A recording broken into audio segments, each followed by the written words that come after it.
So does anybody know what this is? It's a human skull, correct? Does anybody know which human skull? It's not Dragon Man, Cody. That's coming later, I promise. Is it what, sorry? No, it's not Lucy, no. No, it's not that one. I'll put you out your misery. This is the Jebel Irhoud skull from Morocco. So, in 2017, researchers announced that these fossils from Jebel Irhoud in Morocco, which were previously thought to be about 40,000 years old, were actually closer to 300,000 years old. And crucially, they were assigned to our species, anatomically modern Homo sapiens. Now, that wasn't just a timeline adjustment, that moved the entire origin of our species back by an extra 50%, because in 2017, we thought that we were 200,000 years old. But suddenly a whole 100,000 years had been added to our story just by this one discovery. Now, it truly was a remarkable find to discover that anatomically modern humans were quite this old. But it was also a problem. A problem for the story that we inherited, the very tidy origin story that was built on two assumptions. Assumptions that still subconsciously influence historical thought today. And these are the two assumptions. Assumption one is that humans emerged fairly recently. And assumption two is that complex behaviors emerged even more recently. But what if both those assumptions crumble when we scale out and take a longer view? To put it bluntly, the first one, the age of our species, is still a mystery. And it's a mystery that keeps getting older. But perhaps the greater mystery is why our abilities show up so long before the old models said they should appear.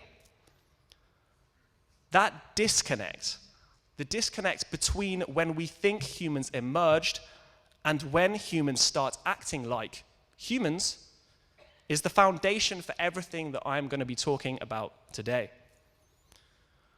Because we're now facing a picture where the archaeological record shows moments of startling achievement, bursts of symbolism, of art, of engineering, long-distance movements, all appearing in places and times where the traditional timeline says people should still be primitive.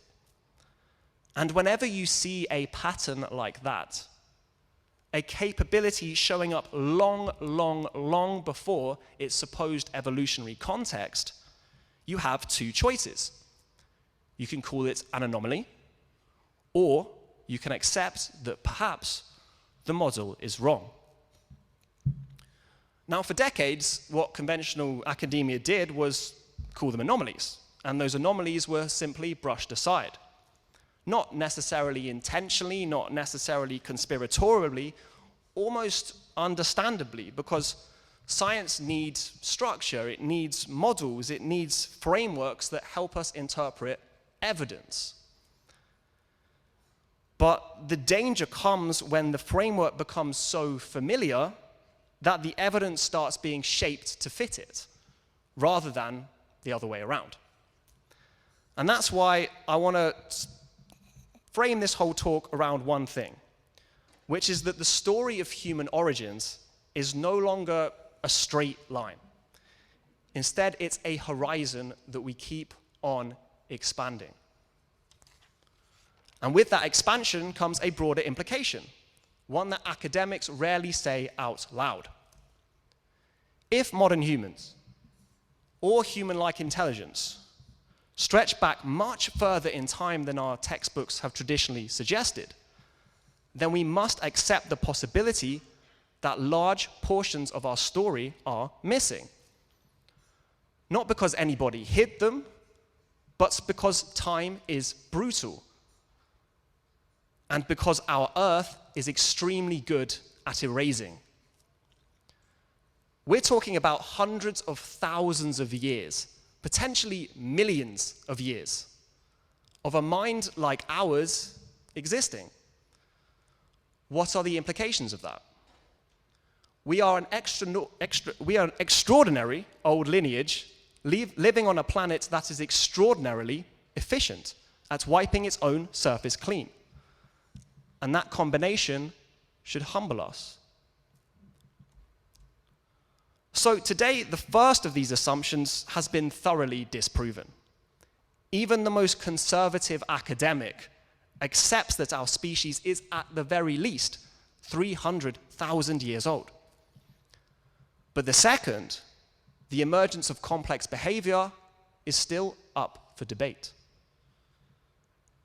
However, I'm going to argue that human intelligence is much older than we thought, and thus that the implications of that are huge. So, I'm now going to talk about what has been the traditional academic idea on human intelligence, which is the cognitive revolution.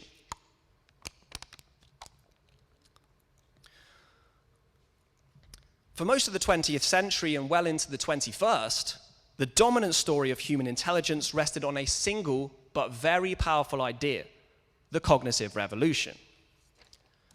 Now, if you've read popular books on human origins, such as *Sapiens*, the most best-selling book on prehistory literally ever written, then you will know this narrative very well. Around 50,000 years ago, give or take, something apparently changed in our minds. A spark apparently ignited. And suddenly, we had symbolism, art, planning, cooperation, complex language, long-distance trade, and everything that makes us modern. This view has been widely accepted in mainstream anthropology, with prominent scholars like Professor Richard Klein writing in Stanford Magazine, 45,000 years ago, humanity was transformed from a relatively rare and insignificant large mammal to something like a geologic force. His influential book, The Dawn of Human Culture, which was published in 2002, promoted this view to a wide audience. But he wasn't alone. Other prominent academics, such as Professor Stephen Meathen, Professor Ian Tattersall, and Professors Thomas Wynne and Frederick L. Coolidge, have all also written prominent books supporting this idea. And it's understandable, right? It's a compelling story. It's elegant. It puts a clear dividing line between before and after, between archaic humans and us. Proponents of the cognitive revolution argument claim that it wasn't until this revolution that Homo sapiens became behaviorally modern. And they define modern intelligence as exhibiting key characteristics, such as symbolic thought and art, complex language, burying our dead, and planning. They argue that an explosion of undeniably remarkable cave art that was mostly found in Europe and dated to this time is evidence that this is when humans got smart.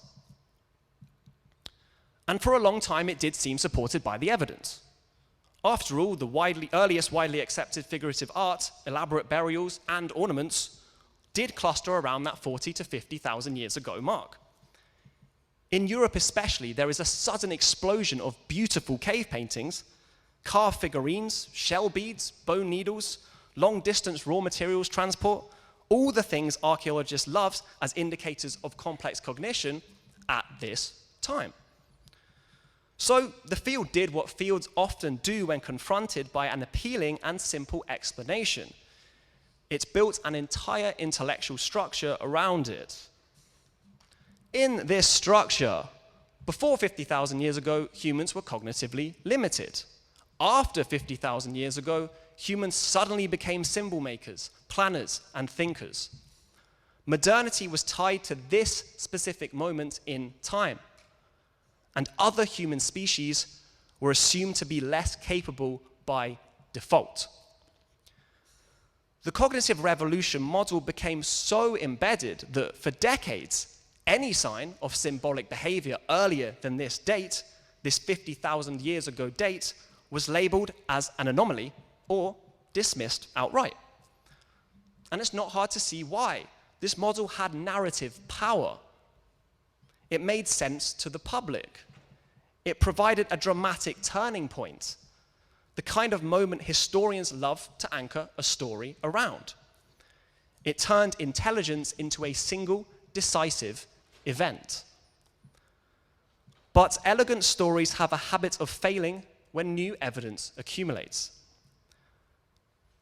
The problem with the cognitive revolution model isn't just that it was irrational, it's that it was built on a very, very limited sample size. It was shaped by the part of the world where early research was easiest, Europe. And Europe's archaeological record from the late Ice Age is spectacular. Beautiful cave systems, dry, stable conditions that preserve pigment, deep caverns that protect carvings. It's a dream for archaeologists. But the world is not Europe, and Europe is not where humans began. And once researchers began expanding their fieldwork to Asia, more into Africa, to Arabia, something became obvious, uncomfortable, and eventually inescapable. Symbolic intelligence didn't appear suddenly at 50,000 years ago. It appears scattered across the map and far earlier in time. The cognitive revolution didn't break down because of one discovery. It broke down because of dozens of them, each slowly chipping away at the idea of a sudden mental transformation.